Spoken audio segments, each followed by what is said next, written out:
This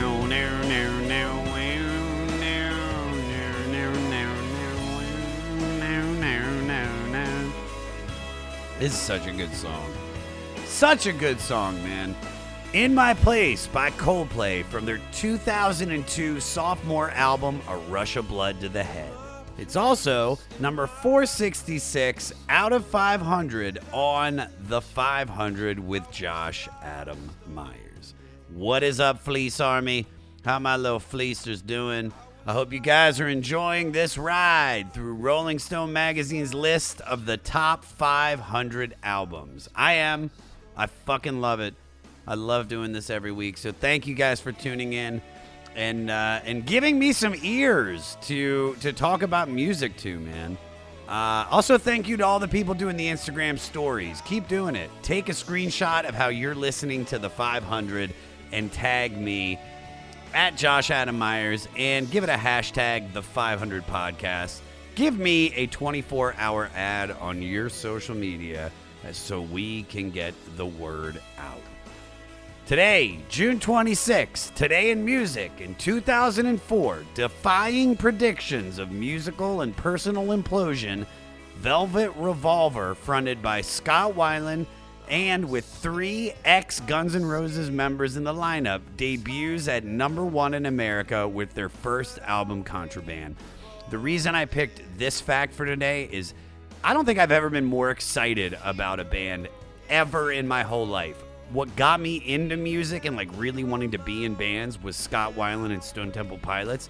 But before that, I mean, Guns N' Roses' Appetite for Destruction is the one record that I can pinpoint the exact moment that I heard it. Laying in my bed, listening to DC 101, they played the whole album all the way through. So Velvet Revolver is just combining my 2 favorite acts literally in the history of music for me up until that point. I went to go see them perform at the 930 Club before the album came out. It was one of the best concerts I've ever seen in my life. And also, if you would have told me that I'd be friends with some of the members, I mean, Dave Kushner, the rhythm guitarist, has done the goddamn Comedy Jam a few times. We've worked together on F is for Family. He's just the fucking man. So big shout out to Kushner / Duff, fucking Matt Sorum, and of course, rest in peace, Scott Weiland. I actually sang this song. I sang a song, Slither, on my taping of the goddamn Comedy Jam on Comedy Central. And it was, if you've seen the show and you saw that performance, you were like, that's what the goddamn Comedy Jam is. Josh Adam Myers jumping around, singing like a fucking idiot to Slither by Velvet Revolver, not fucking Taryn Manning singing Def Leppard. Booyah, booyah, I'm fucking right. God bless everybody that's in Velvet Revolver. And if you fuck with that record, send me a message on Twitter and tell me that you love Velvet Revolver Contraband. Now, I also love the band that's album is up for discussion today. I had it's just like a love story with Coldplay. But if you don't know who they are, let's get into it. Coldplay appeared on the scene in 2000 with the anthemic Soaring Quiet Loud Quiet ballad Yellow off their debut album Parachutes, which is so fucking good. Although the London, England quartet of vocalist, pianist Chris Martin, guitarist Johnny Buckland, and bassist Guy Berryman. Guy Berryman must I think is the most British name I've ever heard in my life. I'm Guy Berryman. Hello. I play the bass. And drummer Will Champion had already put out 2 EPs, which are fucking great, by the way. If you haven't heard the Coldplay EPs, get them. After forming in the late 90s, this was the first song that got them national and international attention. Like several other singularly named post-Britpop groups at the time, such as Travis, I love them, and Keane, fucking love Keane, Coldplay seemed to pick up the mantle of tender but muscular stadium fillers that radio had discarded to be so esoteric. Like their musical heroes of that time, U2 and R.E.M., Coldplay's passion and desire to affect even the fans all the way up to the nosebleed seats instantly connected with the world. 2002's A Rush of Blood to the Head was only their second album, but it left little doubt that they intended to find success by following in their idols' footsteps. So, great band, great story, and I've got a great guest. One of my closest friends in comedy, the one and only Kelsey Cook. You may know her from Comedy Central's This Is Not Happening and The Tonight Show with Jimmy Fallon. Also, she's got an incredibly popular podcast called Self-Helpless, which we talk about in this episode. Kelsey is a huge Coldplay fan, so it was awesome to be able to sit down and talk to her. Don't forget to listen to the end of the podcast where we spotlight a new artist that was directly influenced by Elvis Costello. Also, rate, review, and most importantly, subscribe to the 500. Follow me at Josh Adam Myers on all social media and email the podcast at 500podcast@gmail.com. For all things 500, go to the website, the500podcast.com. Well, you know what time it is.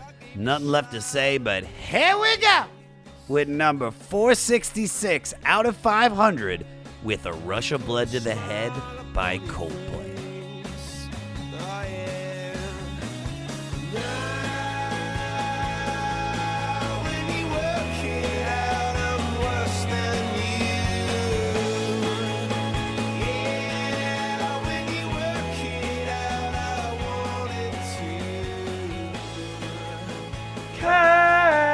Kelsey Cook, you're such a Kelsey fucking Cook.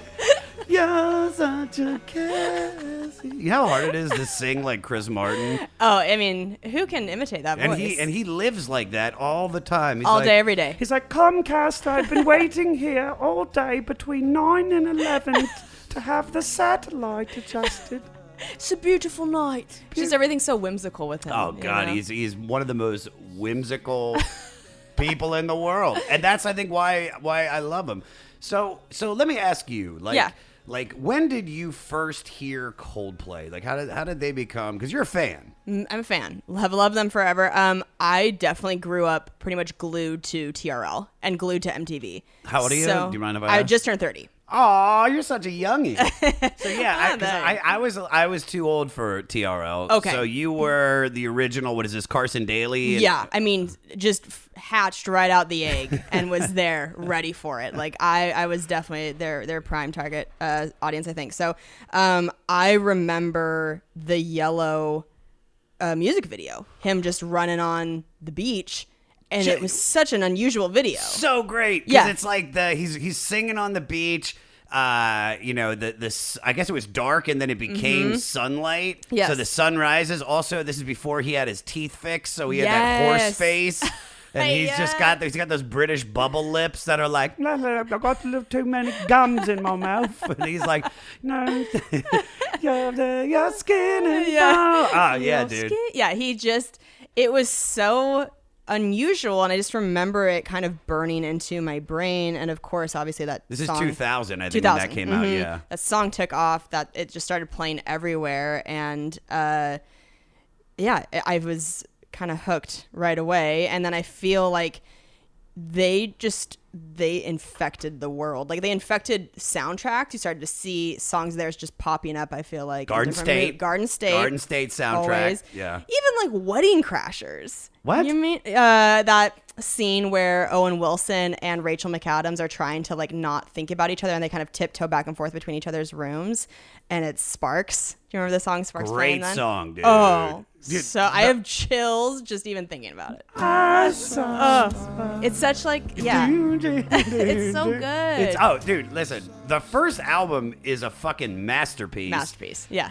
This album, you know what? Aside from one song, this is a perfect album. Yeah. I agree. I mean, it's timeless. I feel like you can really just like play it over and over, and you don't even think about it. So did you start going to see them in concert or like I did. early on, or? I saw them at the Gorge. So I'm from Washington State originally. Yeah. And have you been to the Gorge before? I've never, no. Okay. So, I mean, it's a little like Red Rocks, where it's so beautiful and huge outdoor space. And I had never seen a concert like that. This was during Viva La Vida is when they were touring for this. And I they used to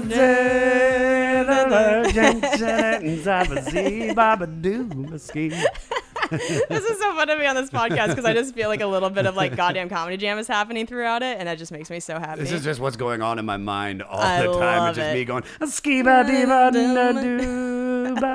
that's how I rule the world. Just scatting. that's right. That's, in my opinion, the downfall of Coldplay. I think it starts there. Yeah, it starts to go down. Although I did love about half of that album, but then I started to check out a little bit, and Milo, I don't even know how to pronounce that album. Milo Exalto. Yeah, it's got a few good songs. It's got a few good songs, but there were parts that I also tuned out of. Yeah, so at that concert, they were like, they shot like paper mache butterflies out of cannons, and they would just cascade over you. It was fucking magical. And the most pussy shit. Dude. That's the most pussy Coldplay shit I have ever fucking heard. Crazy. And so what we'll do is ride around, fix you, right when the song kicks in, we'll just shoot little ladybugs into the audience, and they'll tickle everyone's fancy. They just crawl up on people's clits and make them happy. They'll love it. Everybody here has been castrated if they're a man, and all they're being dragged here by their wives. Oh, I know, right? Just to like add insult to injury, like if a guy has to go to a Coldplay concert with his wife and then he gets like butterflies literally shot in his face, he's like, okay. Fuck. And I got this bracelet on that won't stop flashing the whole goddamn show. You're like, okay, Coldplay, I get it. I'm here. Yeah, it was amazing. They had different stages set up throughout the gorge, and so I mean, I remember Chris walked right by us at one point, and it was just amazing. They were incredible live. If you've heard any of their live tracks, it's very different than the album. I feel like they really give it like an individual flair, and it's so good. Funny you say that. I remember, so I've seen them live. Okay. But to go off of the point that you just made, my buddy Angelo Bowers, who's no longer with us, I remember it was like 2011. We were watching YouTube clips, and there was a full concert from Coldplay on. Yeah. And Angelo and I, we were kind of making fun of it because at this point I wasn't as big as a fan as I was. Yeah. Because I'm going to get to that, but I was like, all right, yeah, I still love the earlier shit, but the newer stuff I'm just not feeling. And we watched that concert, like the 2.5 hour concert, like blown away by how every song was so anthemic. And I think that's why Coldplay is big, because a lot of their music is made for 100,000 people to sing. Yes. So just like you, I got into him from Yellow. Okay. Yellow was the thing. Now, also during that time for me, I was in my British rock phase. Okay. So I had spent some time in London, and then I came back to the States in like '99. And I am British. Like I'm like 33% British, but me and my mom just are like, no, we're British first. And then that 66% Russian can go fuck itself. We are British. Right. And I mean, I was saying like righto, and I was just like listening to Radiohead and Gomez and Travis and The Verve and just all these British bands. And I mean, wearing turtlenecks and like having a Mott haircut. If I can find these pictures, I'll show you guys. Please, you have to post those pictures. But then I found Coldplay. And I got Parachutes and fell in love with that record. I mean, not just Yellow, like you said, Sparks, the one that's like, when I counted up my money. Just everything on there. So then we went to go see them live. They played at the HF Festival in Washington, D.C., which was a huge festival with Incubus and fucking Audio Slave and Coldplay. And me and my buddy Johnny and Paul were like so excited to see Coldplay. But Johnny's girlfriend Lisa was fucking slowing us down. And she was like, I'm almost ready. And then we're like, I was like, what's going to happen? We're going to fucking walk in there and Coldplay is going to be like, it's going to be like, everything was yellow. All right, everybody, have a wonderful night. Shut up. We get there, I swear to God, we walk in and it's literally like, dun dun dun dun dun dun dun dun dun dun. Thank you guys. Good night. Oh. So we didn't get to see him. Then Fuck. Then this album came out. And immediately I started downloading everything on Napster. Mm-hmm. And then they played the Baltimore, not arena, but this Baltimore, it's like Pier 6. It's like right on the water. and I brought this girl, and just the most magical concert I have ever been to. Just everything was so great, and then it was just like I was so obsessed with this band. I mean, this is one of my favorite bands during that time. And then I'll always remember when they played the MTV Music Awards, and I don't know if you remember this, but Justin Timberlake was like, "Ladies and gentlemen, the greatest band in the world, Coldplay." And I was just like, really? The great? I mean, they're good. Yeah, that's a big stamp to put on them. But this album, I mean, just from beginning to end, it is just great song after great song, super catchy. But, you know, I think this is the beginning of the downfall of Coldplay. You think? I think that. Well, I think the next record. I feel like X and Y was still really strong, but then I feel like so it's perfect. It's because of Fix You. It's good, and then which it's good is for great. You. Yeah. But then I think, like you said, it just starts kind of falling apart. Like Viva La Vida has a couple good tracks, Mixalto, whatever, and then I stopped really listening to them because they went techno. Right? I was like, this is an entirely different band. This is not the same music at all. So what does this album mean to you then? So A Rush of Blood to the Head? Yeah. To me, I feel like for a lot of people, Coldplay embodies a lot of what they were going through in relationships, good and bad. So I feel like a lot of people fell in love during Coldplay songs, like while they were going through maybe like their first relationships. Yeah. They're like, oh, this is our song. And also Coldplay is what you listen to when you're going through a breakup. Like, I think they just have such a strong tie-in to people's fucking heartstrings, you know? So, like, oh, Jesus. Like, every song, I'm looking at this. So, Green Eyes, you know, that was, like, my boyfriend's, like, definitely one of our songs, you know? And Clocks, Christ. How can we not talk about Clocks? Clocks is a, I mean, it's a phenomenal song. Phenomenal. Yeah. Just, I think every song in this album to me is a favorite, and I think it's my favorite album of theirs. Really? No, I think I definitely think this is where they became Coldplay. It wasn't like before. It was like, oh, they're just like they're like Radiohead light. Sure, because they picked up. A lot of people say this. This is like Coldplay picked up where Radiohead took a left turn at the bends. So as it went from like the Radiohead was doing very poppy, you know, like accessible songs, and then they made OK Computer. Coldplay was like, well, no, we'll take it from here. Like, I can do Street Spirit. I can do it all. And fucking pass the baton. And I think that's why they were so popular, because as Radiohead became so out there, Coldplay was like, nah, man, we are here with these perfect little choruses, and just it makes you feel good. And you know, you would think that all of our songs are deep, but the lyrics are just low hanging fruit. Like, just there's nothing. There is nothing in these lyrics. Right. Even Politic, which you're like, oh man, they're saying something to the man. There is nothing. I've read every lyric to go through this.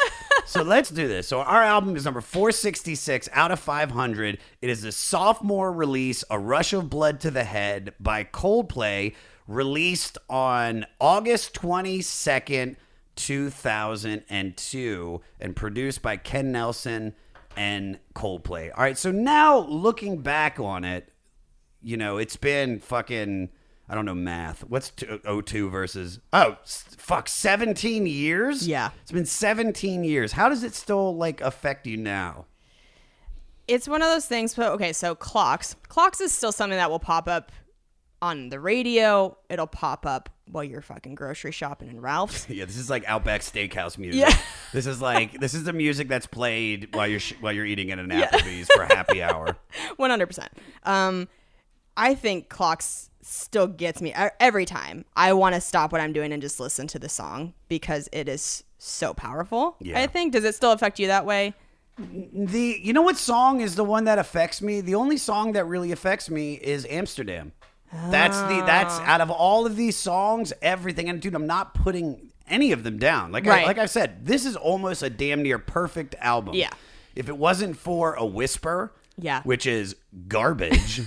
Hot garbage. Hot garbage. Hot But garbage. if it wasn't for that song, I would Right. say this is an A+ record. Absolutely, and yeah. it deserves almost everything that it got. Like I think it got Best Alternative Grammy. I think they won for Best Rock Performance for Him in My Place. And also Record of the Year for Clocks. Like all of these, it deserves. I feel like out of any of the records, it deserves to be on the list. Yeah. But and it's funny because so I started listening to it, and it's I'd already known it. So when I was getting ready to record this, I started playing it a few weeks ago. Fell in love with it, and then I started listening to all Coldplay.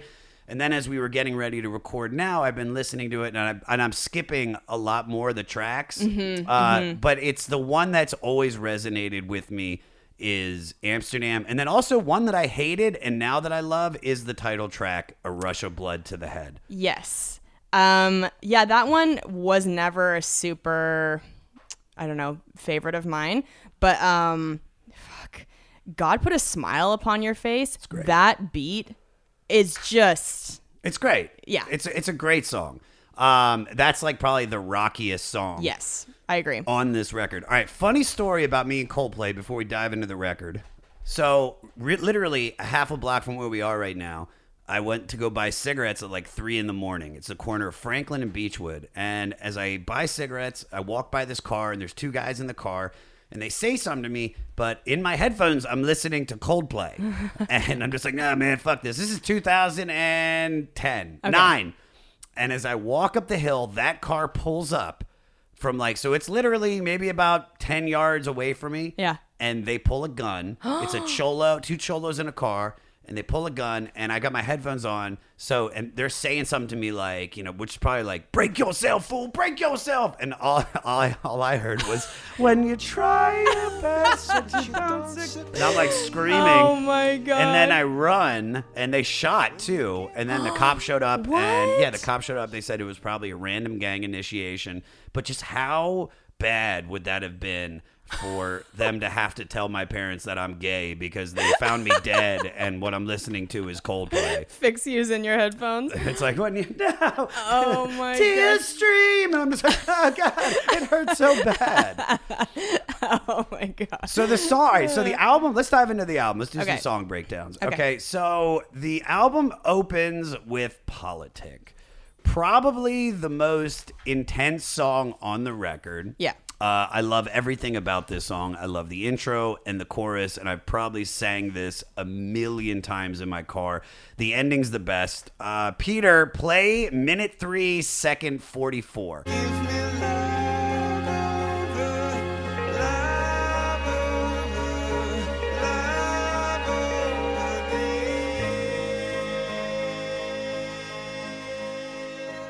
It's good. so beautiful. So good. Probably the most powerful part on the song. What is so tell me, what are your thoughts on Politic? I love how it starts. I mean, like you said, it grabs you by the balls. It just gotta kick you right in the ass. For Coldplay, you're like, oh, Jesus. Jesus. I mean, Jesus. it's Where did this come from, Chris? it's the intense piano. It gets you good, and you're in it. Yeah. There's no, which I love. I love that they don't waste any time. They're just like, no, you're listening to the fucking album now. All right. The opening song was actually written a few days after 9/11 and is basically a call to be humane and respect the humanity of everyone else on this crazy, fucked up planet. It's not very lyrically deep. The message is universal, if a bit hippie. And by the way, Politic with a K, because that's how it's spelled, is the Swedish, German, Indonesian, and Danish word for politics. So seeing how this is how 9/11 affected them. Yeah. Where were you when 9/11 happened, and how did it affect you? I was in 4th grade. And to be honest, that's young. You're young. So I remember seeing it on the TV in the morning before I was leaving for school and just not understanding really what was going on. I knew obviously something was like really wrong. I remember my mom being just horrified and like trying to explain it to me. But at that time in my life, I'd never seen anything like that before. You didn't see it then, so you weren't really living it while it was happening. You were just kind of, you're in 4th grade. Like, that's, how old are you? Like 9. 9 years old. Yeah. That's so young. Yeah. That is so young. Yeah. So what did your parents explain to you what happened? They explained it to me. I mean, I was seeing the footage on the TV, but I feel like also at that age, you're just walking by the TV and seeing random shit all the time. You're seeing, action movies or whatever, bad things happening in TV shows. And I think you don't understand really what the difference is between a movie and if the thing you're watching is really happening or if it's some sort of reenactment or whatever. But I just remember looking at it and being like, oh my God, that's a plane just went into a building. Like, what does that mean? How is that possible? And like I said, my mom being so just shaken up and trying to explain it to me. But I don't have very significant memories of that day other than kind of just being confused and knowing that something was really wrong. Well, how political do you allow yourself to be? Now, not at fourth grade. Yeah. Fourth grade. Real strong views You're as like, a 9-year-old. I was stumping for Bob Dole. Oh, Bob Dole. I think now in this time of Trump and everything going on, I feel like everybody, even if you weren't that inclined to speak about politics now, people have more of an opinion because it's just everything's so much more polarized now. Yeah. So yeah, I don't know.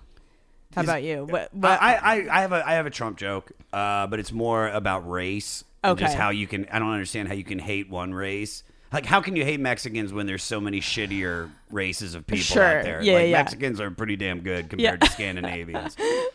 But is it even possible or necessary to joke around about the current beyond parody political climate? I mean, do you have anything like that in your set? I don't. When I see people taking stances on stage, I think sometimes it goes really well, and sometimes it divides a room so fast that it's just like, ugh.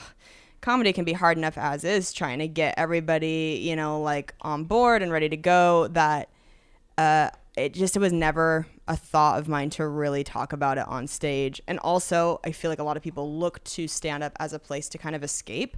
And I toured with Jim Norton for 3 years, and Jim, I feel like, is really masterful at talking about politics in a way that is not polarizing and does not make people start going boo or it really is just, he knows how to talk about his perspective on it and not have it not disrupt the flow of the show at all. Yeah. Like, it's just really smart bits that don't make anybody want to get into a fist fight after the show.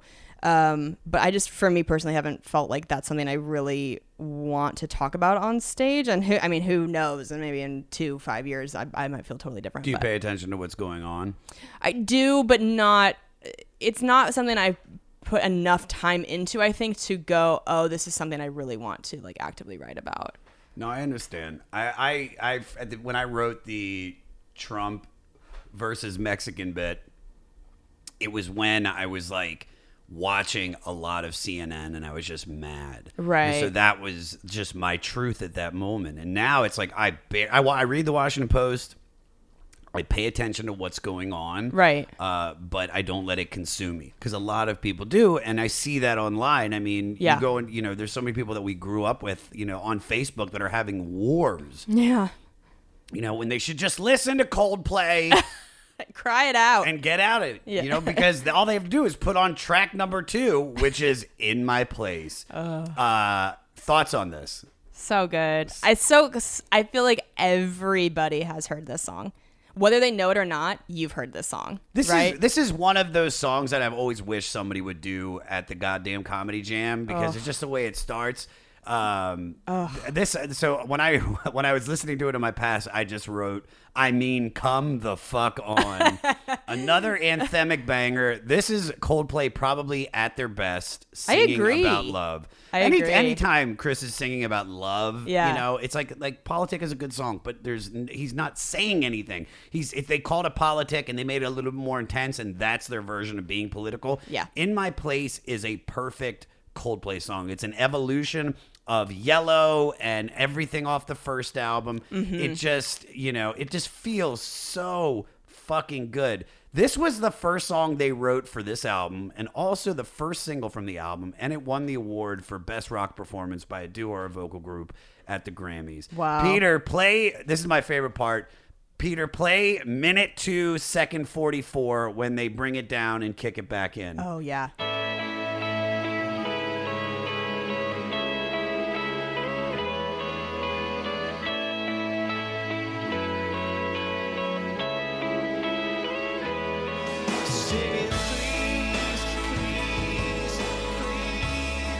It's a relationship song about regret, perseverance, and how we can try to do better, but inevitably can't change our flaws.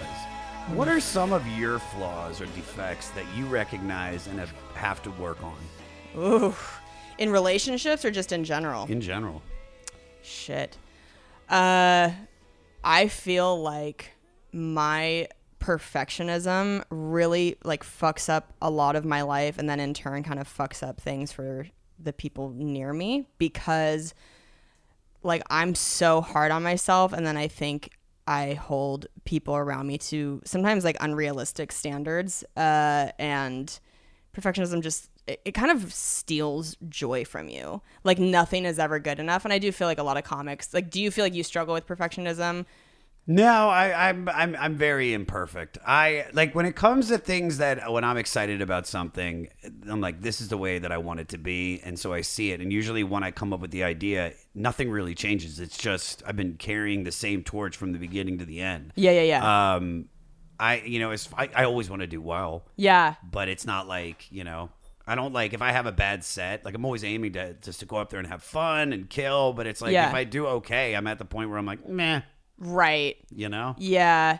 Yeah, I pick myself apart. I also feel like I'm a very an impatient person. I feel like I definitely am kind of like workaholic, adrenaline addict, where sometimes I can be a little bit like reckless. Like I'll just be trying to do so many things to keep myself hopped up on adrenaline that I think that can be like detrimental to my relationship or like working relationships, where I'm just pushing all the time to try and get like the next thing or whatever.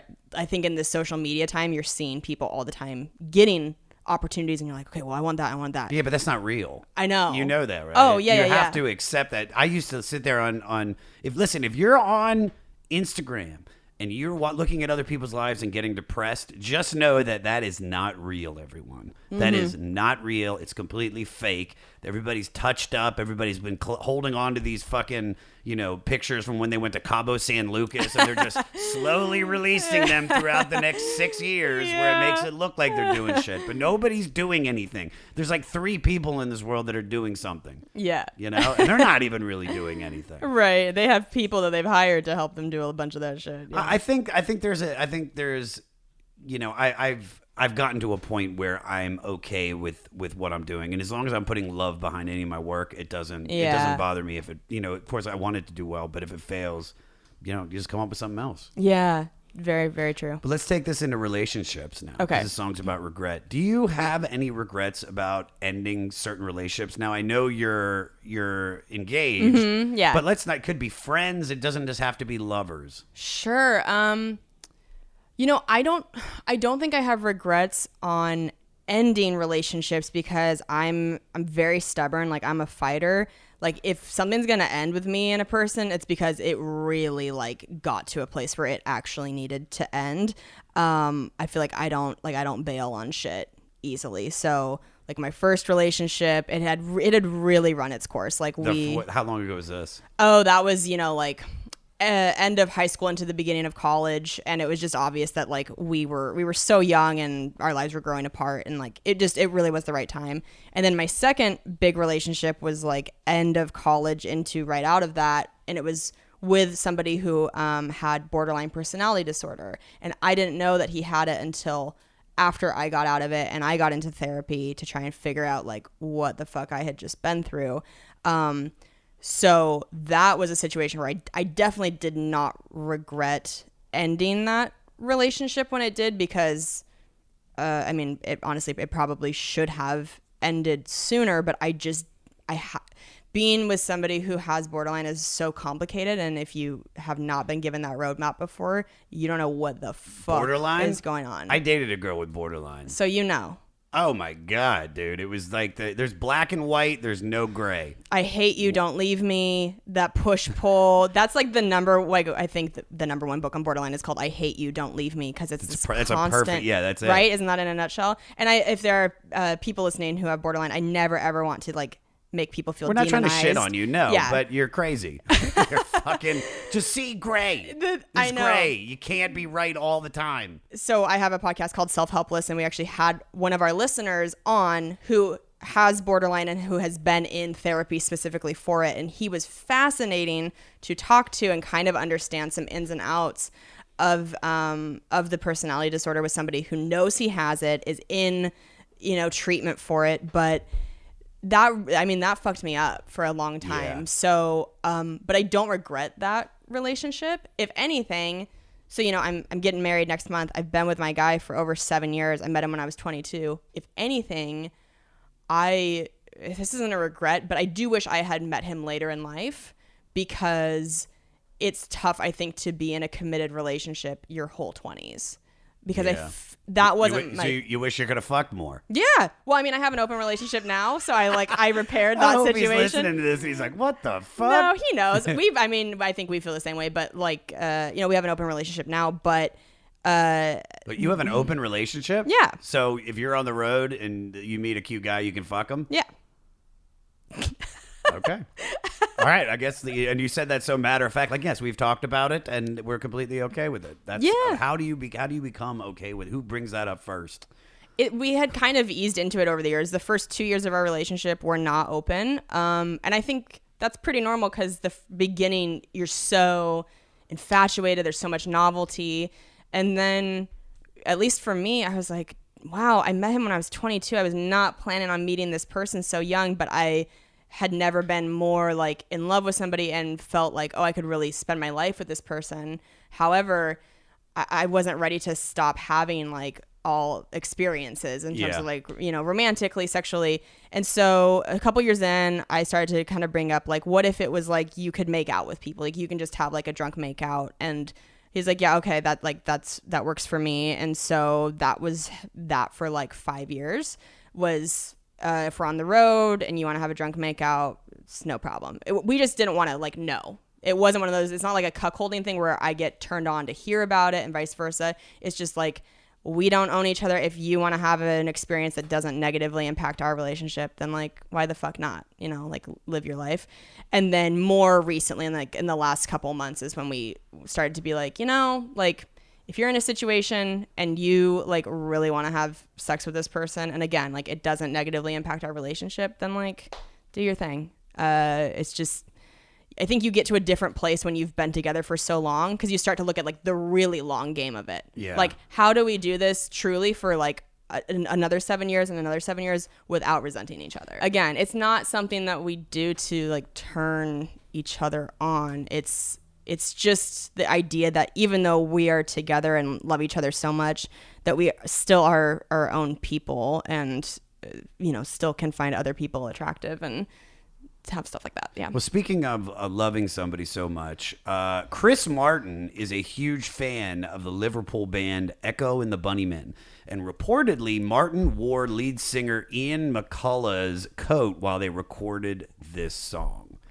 That's pretty cool. Yeah. Coming up next after that is the one that you fucking love. God Put a Smile on My Face. Yes. Another classic. Yes. Peter, just play minute 3, second 45 when it builds at the end, which is basically what Coldplay does. They bring it down and then they fucking hit it. Shoot So you in play the it, face. Peter. As good as a man.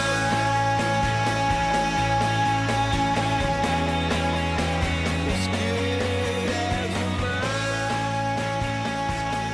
The song is basically saying that one should appreciate what they have because life is short and nobody knows what actually happens after death. If there is a heaven, hell, or moral code, nobody knows. What puts a smile on your face? Oof. I mean, comedy. Yeah. I think we're super lucky to get to do what we love for a living. I don't know what percentage of the world gets to do that, but it's pretty cool. I love that I've been doing it for 10 years now, and I still like. That's the best. It's the best feeling to go on stage and have a good show. It's the best. So that Even in a bad set. even in a bad set, you're still like. You're just grateful for you're able to do what we do, and this Yeah. is this is a dream of yours and mine. Oh yeah. I mean, I remember it was maybe like a year ago. I got stuck in the Salt Lake City airport overnight during a storm. I remember lying on the airport floor and being like, I would rather be here on the floor of the airport at 3 a.m. than at a day job I hate. Completely. Oh my God. Even at the worst of stand up, Exactly. it's still better than, fucking working at, the macaroni grill, which I did for a while. It's terrible. Oh, Romano's Macaroni Grill. Are you a religious or spiritual person? I wouldn't say I'm a religious person, but I like the idea of energy, and I'm into like feng shui and shit, which I guess makes me a witch. How is my place feng shui wise? I need to spend a little more time in here, but as soon as I walked in, I was like, this is good energy. I like it in here. Yeah, well, I smudge, but then you wouldn't Yeah. let me. Dude, the second I'm I sorry. walked in, she's like, get your dog away from me. I'm allergic. Please, God, don't light that incense. It's going to bother my allergies. I'm a bubble child. It's the worst. Can you not look at me in the eyes? 'Cause- I will turn to ash. So sorry. Yeah, but I mean, with feng shui, you can get into like a legit witch plays, and it can get too crazy for me. But I do like the idea that how you set up your environment and what you surround yourself with, I think it totally reflects what your life is. Yeah, no, I believe all of that. I believe that if you clear the wreckage from your life, that was why I created that show where we give away real things from our life that we just can't get rid of. And then it's like, so we bring it in the audience, whoever just gives good energy, we give it to them. And it's like, when you just keep your like home clear, it's just great, man. Like, it's like, there's no stress. It's like, that's why I live as kind of like a minimalist. Yes. But the idea of God, I mean, are you a religious person? Were you brought up religious? So my dad, after my parents divorced, my dad married a woman who was Catholic, and so that became like I would have to occasionally go to Catholic church, and they would like say grace at dinner and all that shit. But my mom was very not, so I would go back and forth between these two very, very different households. I believe that there's like something. I think there's a higher power, but I do not feel that they are like all powerful. I feel like who created this though? That's the shit that blows my mind. Yeah. It's like, dude, like we are on this planet that has all this shit that we've like evolved into creating. Yeah. And it's just like are there other people out there like us? Is this like a thing around the universe? Because it's like, listen, I got a little high before we taped the podcast, so you're getting me at my fuck, dude. I have that, but it's like it's the chicken and the egg thing. Yeah. And when I really try to think about it, it just like I get scared. It's almost like I'm trying to figure out the shakes Matrix. me to my core. Yeah, I can't think about it for too long, or else I feel like I'm gonna have a panic attack. Like when you really try to get into like what the fuck happens when we die and all. Like I'm so afraid of death. Me too. It's too much. I'm mad at my parents for giving me life because I'm gonna have to die. Like what the fuck were you thinking? I just don't. I'm just so. I'm more worried about not when I'm gonna die. Well, I guess it's a when too, but it's just where I'm gonna die. I don't want to die. I want to die like in my bed with family members. Or I want to die in like a hospital on a lot of opiates. Okay, yeah. I don't want to die in public. You don't want to get shot while listening to Fix You. That would be fine because it was nighttime and nobody would have seen me die. I just would have. Yeah. I just don't want to be like, ooh, I'll take 2 tickets to Dark Phoenix. And then I pass out. I want to die. I said this the other night. I want to die in my bed while Home Sweet Home by Motley Crue is playing in the background. Oh my God. I'm on my way. And I just close my eyes, give like the devil horn fingers, and set me free. Your voice is so good. I love very your voice. much. It's All right, so nice. Let's get into The Scientist. Okay. Tell me your thoughts on The Scientist.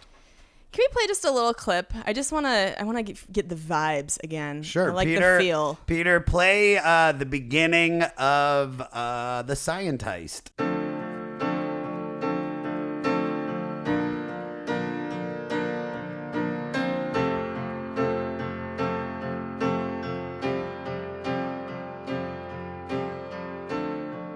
This is the song that I said at the beginning where not Chris Martin, Justin Timberlake, he was like, Yeah. it was the most fucking like ridiculous shit I had ever heard in my life. He's like, ladies and gentlemen, the greatest band in the world, Coldplay. And you're expecting when you say that they're gonna be this like it's a guy like a powerhouse band, Yeah. and it's just this pussy like big ass teeth motherfucking Chris Martin, and he wasn't dressing super weird yet, like he wasn't dressing like Will.i.am from Black Eyed Peas yet.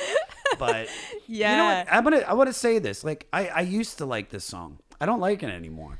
It doesn't do for me what it used to. I remember the music video so clearly that everything was in reverse. Do you remember this? Everything's going backward. Yeah, it doesn't hit me the same way it used to. I used to like it, but now I just don't feel as much. Maybe if I watched the video, I'd probably appreciate it, because the video was extremely difficult for them to make, because it took almost like 3 full days to shoot it, because it's basically the illusion. He had to learn all the words backwards, so because it created the illusion that he was singing the song correctly, but while everything was going backwards. What's the most difficult thing you ever did in your career so far? Ooh. Probably getting the Tonight Show and the process for that. I had really set my sights on doing that specifically. And it was like a year. It was a year of like sending tape, getting notes, and going back to the drawing board. And it felt so good to get that phone call. I mean, that phone call is like the ultimate crack cocaine. How long from the first submission until getting it? Until getting it. I think honestly like a year, maybe like a little less than a year. To do 4.5 minutes. Mm-hmm. Isn't that fucking ridiculous? It's wild. It's so wild. And it does, the Tonight Show, it doesn't do like back in the day you do the Tonight Show and then it's like, here's just family sitcom. Like it's so different, but it is still the Tonight Show. It's still like an amazing. It's a thing that I'll die with that. Yes, you and should. I love that. You should pat yourself on the back every day. That should be that moment where it's like, like nobody can ever say I'm not a comic. Like I am 100% a comedian. That's how I felt when I got New Faces. I was like, I got New Faces. I'm like, I'm in. Yeah.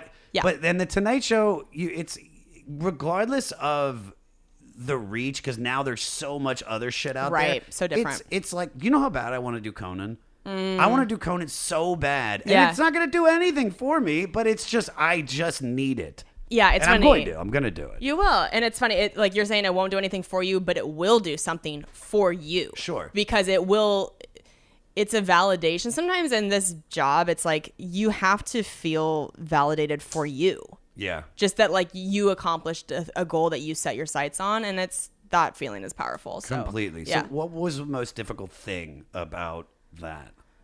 I think, so like I said, I'd been opening for Jim Norton on tour for like, I think about 2 years at that point, maybe a little bit more. And Jim's crowds are so, they're like my favorite crowds on the planet. They're just godless animals. Like they are just They're wild fans of Jim Norton, Yes. ladies and gentlemen. And he made Monster Rain, for Christ's sake. Exactly. So I loved I felt like I could really be myself with his crowds, and like literally nothing was off limits. Nobody would ever get tight butthole about anything. You could say whatever you wanted. But at the same time that I was like really leaning into that, I was noticing that there were opportunities out there that required you to be able to work like squeaky fucking clean, like really, really squeaky clean. And I know that there's an argument of like, you just need to do you and don't like worry about trying to be something else. But for me, it was kind of a challenge because to me, it felt harder at the time to write clean jokes, like sex jokes and anything that had anything that was like more profanity in it came to me much more easily than a clean joke. And that's not the case for everybody, but I do feel like for a lot of people, it's easier to write a dirty joke. And I just looked at it as like, I want for myself to prove that I am capable of not only writing clean jokes, but clean jokes that are strong enough to do the Tonight Show. So I think that was the hardest part, was learning how to write in that way that didn't use like the word boner to get the punchline laugh. Yeah. You know, and actually just be as like smart as and clever as the joke could be without relying on it. you know? Sure. The cool thing about this song, this came about, and I was just, as I read this, I was like, holy shit, it actually makes sense. Chris Martin wrote this song because he was trying to play George Harrison's 1970 song, Isn't It a Pity, on an old out-of-tune piano. Peter, do me a favor. Play the beginning to George Harrison's Isn't It a Pity.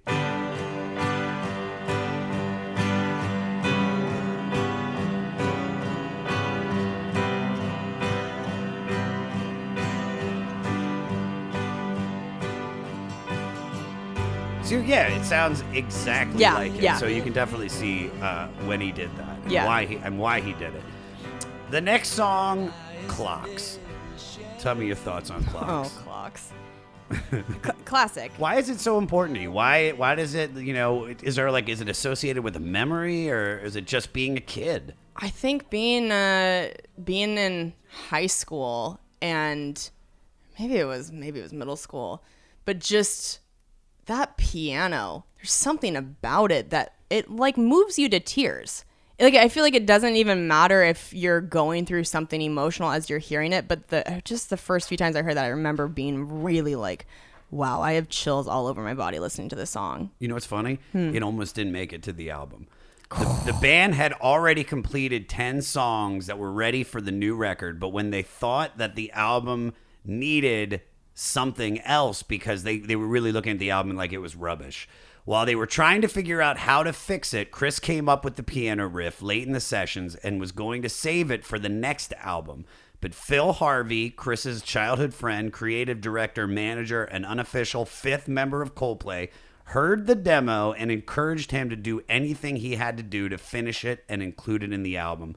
Phil is actually quoted saying, "No, you must do that song now because you're going on about urgency and you're talking about keeping this song back. And that doesn't make sense because this song is literally about that." Yes. And I guess the rest is history because this is one of the biggest hits they've ever done. Yeah. Have you been encouraged to do something that you were hesitant to go through with?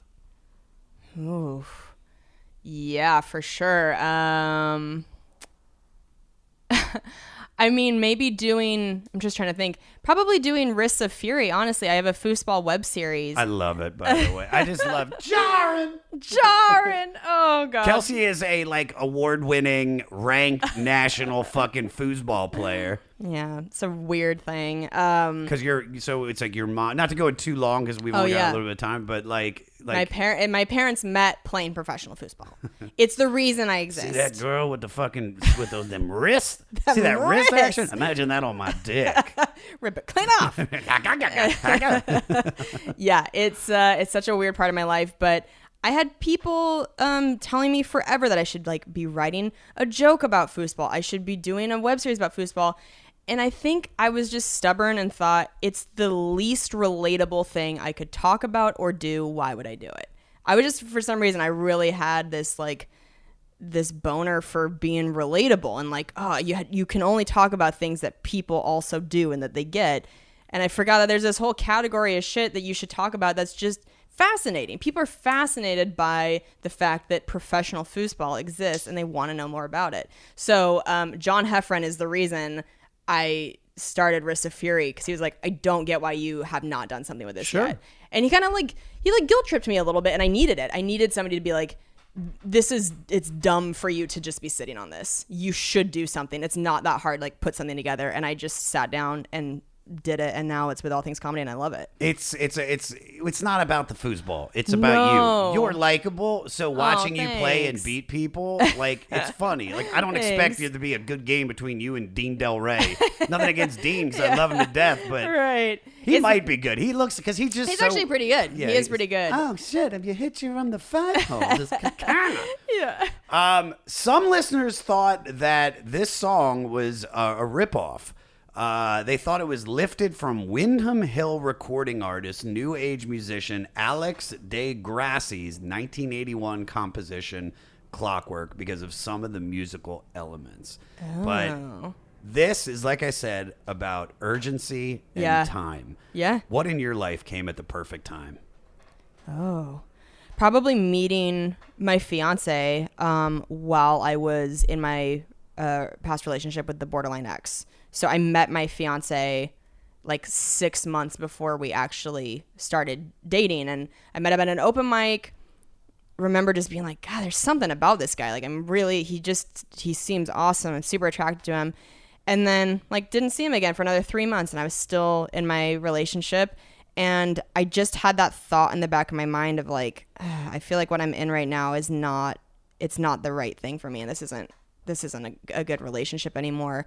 And my fiance kind of saved me, I think, by showing me that it's possible to have a relationship that was not just full of like hot, cold games, like with my ex, it was very conditional love. Yeah. You know, it was like, and it, without any logic to it. Like a day would go by and all of a sudden I was like just the worst person. And like, you know, he just like wouldn't want to talk to me. It was and, borderline. I mean, Yeah. that's not you. It's just that's what's going on in his head. But when you don't know, it's like all I could do is like, what am I doing wrong? It's, you know, the whole walking on eggshells. When I was with the borderline, Yeah. I was about to say the borderline bitch because that just sounds like a, oh, you know, the borderline bitch? The BB. The BB. When I was with her, she's a very sweet girl, but she told me right up front, she goes, I'm borderline personality. And she explained what it was. Right. And so I knew that was why I didn't give in. I was like, no, you're having a fucking See, you episode. knew. I didn't having an know. episode. Well, a lot of people aren't that self-aware and they're too Right. embarrassed to talk about that. But, Right. But she was like,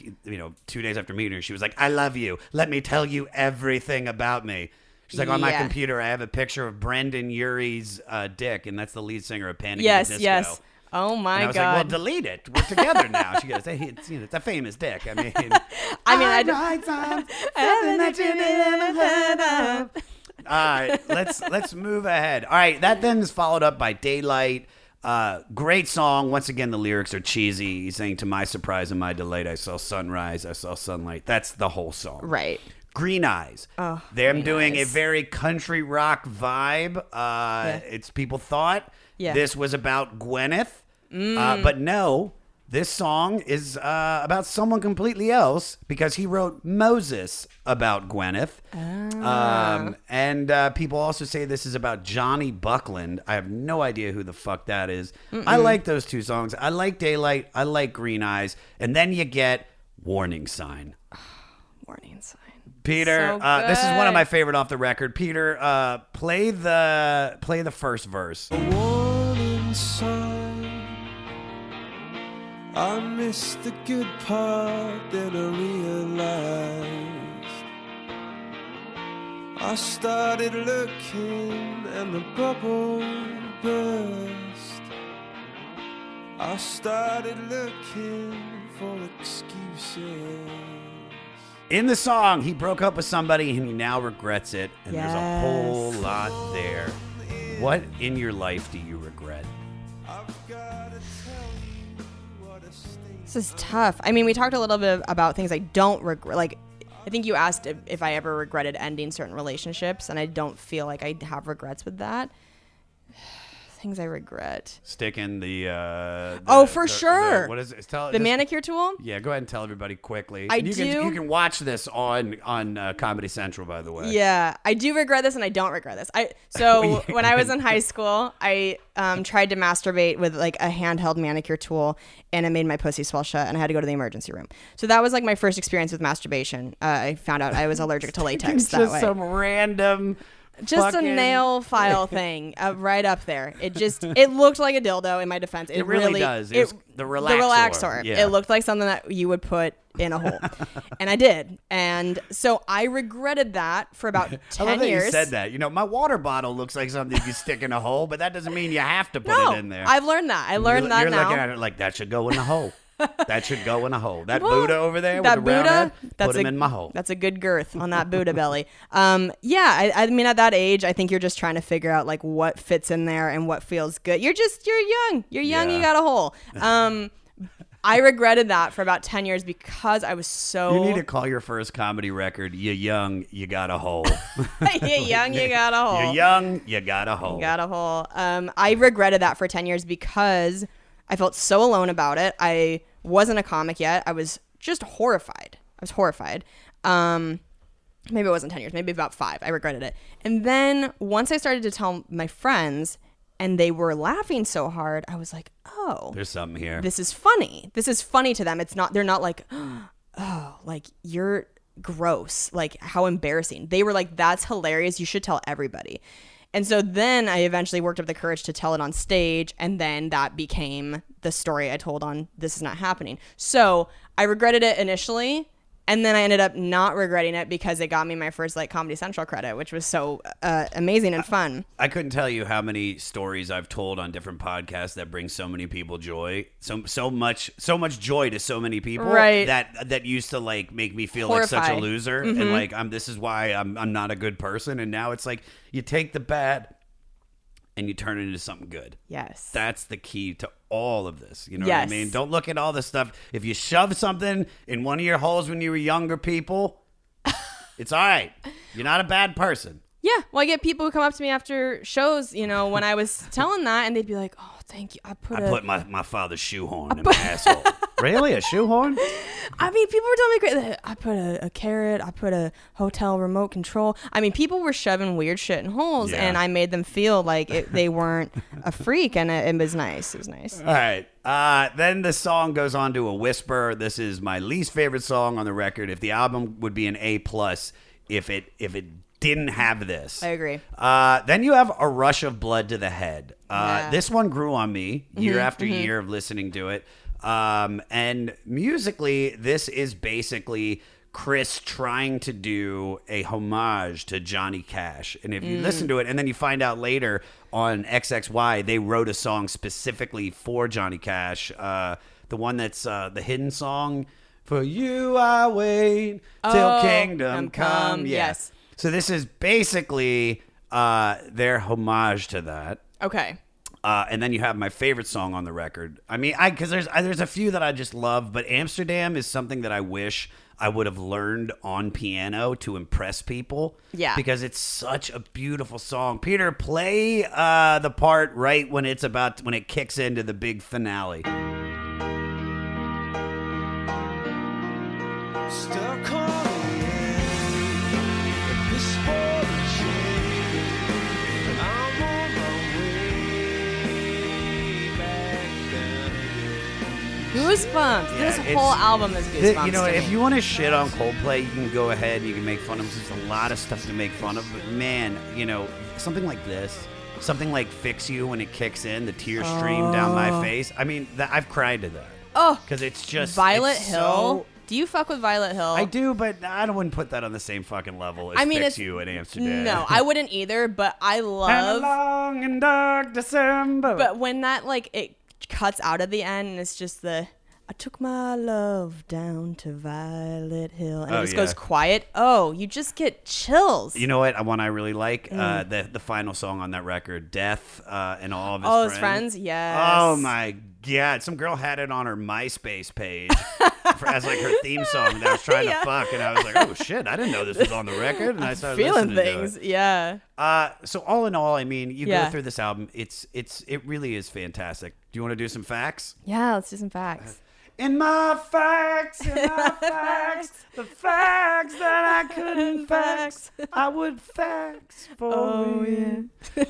Coldplay met and formed at University College in London in 1996 and went through several awful names like Pectorals and Starfish before landing on the slightly less awful name Coldplay in 98. Wow. What's the dumbest thing you ever did in college? Oh, Jesus, that's a long list.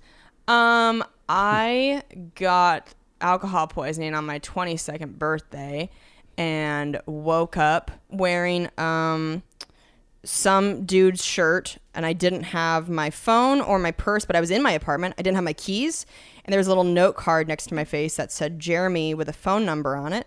I didn't know a Jeremy, and I walked next door to my neighbors and I used their phone, and he picked up and was like, hey, my name's Jeremy. I'm the manager of Jimmy John's Sandwiches, and I drove you home last night. And I was like, oh, okay, that's nice. I fucked Jimmy John. I did not fuck him, which he was a perfect gentleman, the nicest guy to take you home when you're in a blackout. And it turns out I'd made out with a professor that night. I Fuck passed yeah. out. Were you in his class? No, but he was like the hot professor. He was like the professor grad student. He looked like an Armani Exchange model. He was so gorgeous. So I like made out with him at like the dance club, and then I passed out on the toilet of the dance club and had like puke covering my arms. They had to carry me out, and then the Jimmy John's guy drove me home, and I threw up all over the inside of his brand new truck. So, Brand new truck. Fuck you, Brand dude. new truck. Oh, 100%. Yeah. It was terrible. And you almost died. I almost died. Alcohol I had alcohol poisoning. Yeah. I was shaken for about 48 hours. It was not good. I don't regret the dumb shit I did in college because I would way rather do it there where you should than like be that person that like didn't do it and is doing it when they're 42. For sure. Yeah. All right. They had 20 songs ready for this record, but they thought they had finished the record before they added clocks. They decided to take off songs that they thought sounded too much like the previous record, so they would show distinct growth. Oh. What have you discarded to move forward? Oh. Well, I feel like as comics, we're always trying to figure out what that line is of like when you discard a bit. I recorded my album last year, and for me, I think that was a good time to go, okay, like, let's move forward from 80% of this and just really try and wipe the slate clean. Also, I'm getting married next month. Yeah. So also for this past year, I had written like a lot of engagement material, and I'm telling myself, be ready to like kind of move away from that, or at least change it in a way that makes sense for like being a newlywed as opposed to being engaged. But I don't know. How do you feel about that with like dumping material? I think there's too much pressure now that people are like, you need to have a new hour every year. And I don't necessarily think that's realistic.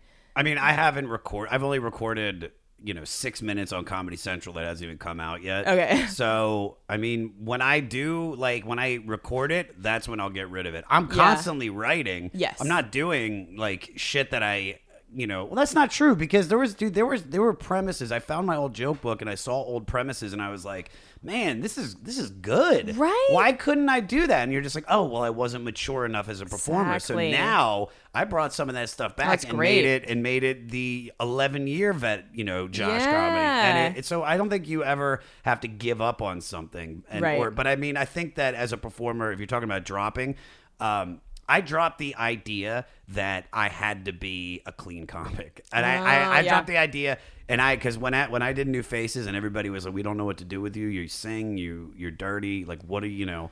You need to be like everybody else. And that's what I thought. And that affected me as a performer, to whereas now I don't give a fuck if a joke's dirty. I'm like, all right, cool. Then the joke's dirty. I'm not a dirty comic though. It's just that's who I am. Yeah, I think everybody wants to be able to put people in boxes, and I really fucking hate that. Yeah. So this next fact will go into kind of that.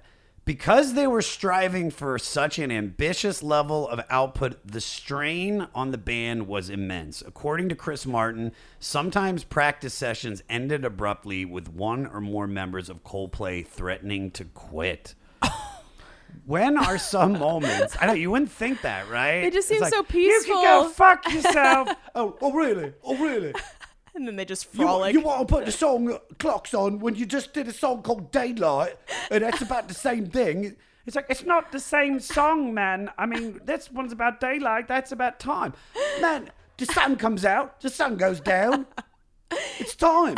You know what? You can go fuck yourself. You're like, what? It's like picturing Teletubbies fist fighting. Like, it's dude. not, That's you can't picture Coldplay getting pissed. Are there any moments that you thought of quitting and doing something else? I don't know if I've ever like really, really seriously considered quitting comedy in the past 10 years, but there have been times where I've gone, I feel like I need a break, but I'm afraid to even take like a month off. I think there's so much of that FOMO. I know we talked about social media where you feel like you stop for a second and everybody's going to get ahead of you, which isn't a healthy mentality. And I do think people do need time to like it's one relax what you just and said is take a completely break. false. Right. Like when my dad died, I didn't take any time off, and I could have. Yeah. And when Angelo died, I didn't take any time up, and I should have. Right. So it's like nothing would have changed. Like you're not going to make it in a month. It's And a nobody slow knows. process, and you can work on stuff at home. It doesn't mean you just have to be out doing shows every night. Oh, yeah, I agree. I mean, I think sometimes that's even detrimental to people when they are just like, I just got to keep performing. It's like, yeah, but you're not like that whole concept of you're not filling the well, like you're not filling your creative well if you're not going out and having real human experiences that actually don't have anything to do with comedy. Yeah. You're not going to have anything to write about. So, yeah. Completely. There wasn't like a moment, though, where you were like, this, fuck, I mean, I've had some rough bad notes from fucking executives. I mean, I've had some really rough road times. As have all comics, but like I remember at one point I was like on the road with this guy just one weekend. I don't even remember this guy's name. This was probably like 6 years ago. I did a weekend in like North Dakota, and he had shingles, and he like refused to cancel the gigs, and I had to share a car with him for I think like 6 hours, and he just had these like pus filled boils all over his face and ears, and he was like, he would spit when he talked, and so he was just like spitting on me as he talked, and I just was looking at these like throbbing pus bubbles, and I just remember thinking like, I don't know if I can do this. Like, if this is what comedy is that like you're on the road like this with people like this, I'm not sure if I can handle it. And then just I remember I had to stay with a guy in his apartment in New York right before I taped Gotham Comedy Live. And this guy was like the nicest guy, but his apartment was just like, he didn't have a bathroom, and like the shower was in the kitchen. And I realized after he left that he didn't have a mirror. He didn't have a mirror in his apartment. And I was trying to get ready for a TV taping. I had to curl my hair by shadow. Do you know what I mean? Like I probably looked drunk, but I had to just stand in front of a wall. I think Kelsey's fucked up and right now. wait. Man. That bitch is a mess. Look at her hair. Look at them. It looks like she didn't have curls in the dark. And Some I dark did. Curls. Just going by a fucking shadow, like some BC shit. So there's just, I think for me, the times when I've been like, oh, I don't know if I can do this, are when you're on the road, you're out of your comfort zone, and you're like, this is not an easy way to live. But that's probably as close as I've gotten. To quitting? Yeah. I think about quitting all the time. Yeah. But I'm never going to. Right, I right. just think about it. I It's just a think about fantasy. like what it would be like if I just never did this and what I'd be doing, and then I'm like, fuck, dude, no, of course, like I have Yeah. to be doing this. Yeah, it's a fantasy. It's a fantasy. All right, final thoughts on the record. First of all, what's your favorite song on this album? If you had to pick one. I mean, the basic bitch in me says clocks, because So fucking you basic can't, bitch, dude. I mean, how can you top that? But You heard me. I said A Warning Sign in Amsterdam. I think And A Rush of Blood to the Head. Those are the three best. I think it's a tie between Warning Sign and Green Eyes for me as my favorite. Yeah. But then there's In My Place. That's so, I can't, man. It's a good record. Yeah, I get it. Don't worry. can't. And what song is your least favorite? Probably A Whisper. Probably A Whisper, just like me. Final thoughts on the record, Dawn. Classic, timeless. Still, it came out 2002. Still, to me, like you can play it anywhere, anytime, and it's that great. Yeah, I think for me, Coldplay, like I said, man, they've really done a lot, and they're playing to, their shows are 30, 40,000. They're a stadium band. Yes. And it was really nice when they weren't. They were just an Yeah. arena, and I think that's kind of why I hold Parachutes and I hold this album so near and dear to my heart. XXY is when it turned, and it almost got too big.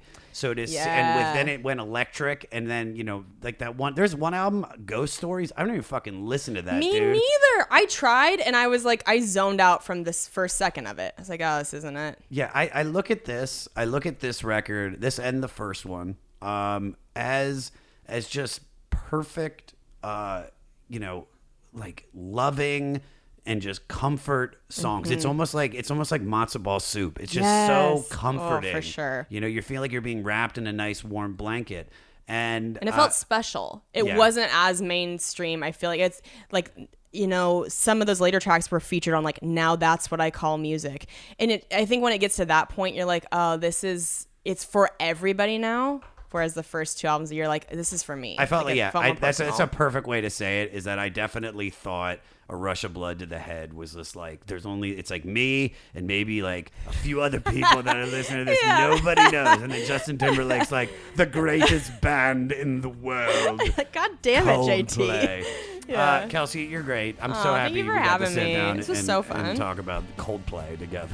Hug yeah. miss you.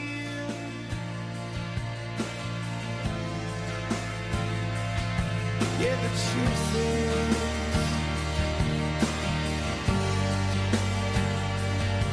And I miss you so. I'm Chris Martin.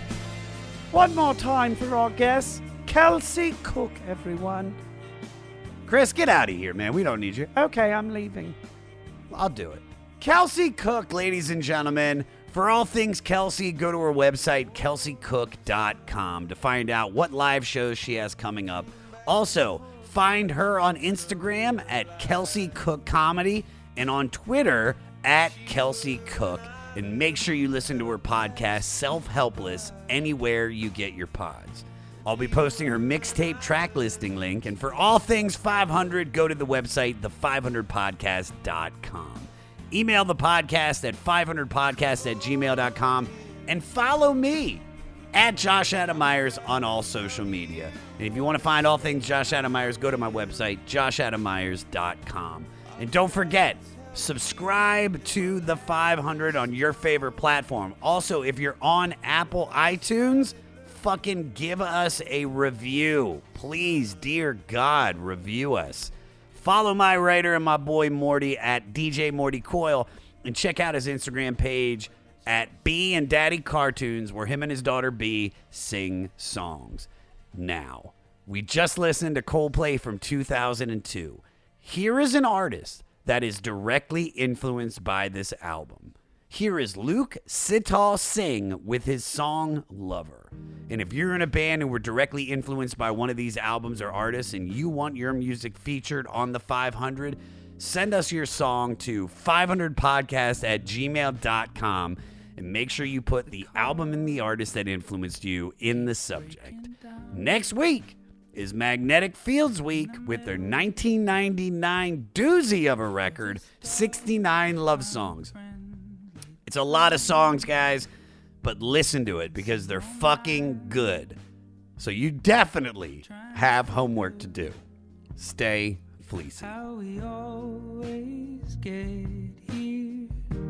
Please don't philosophize. Can't you just sympathize? Hold me tight and we'll sleep till sunrise. There's no time for giving up, for giving in.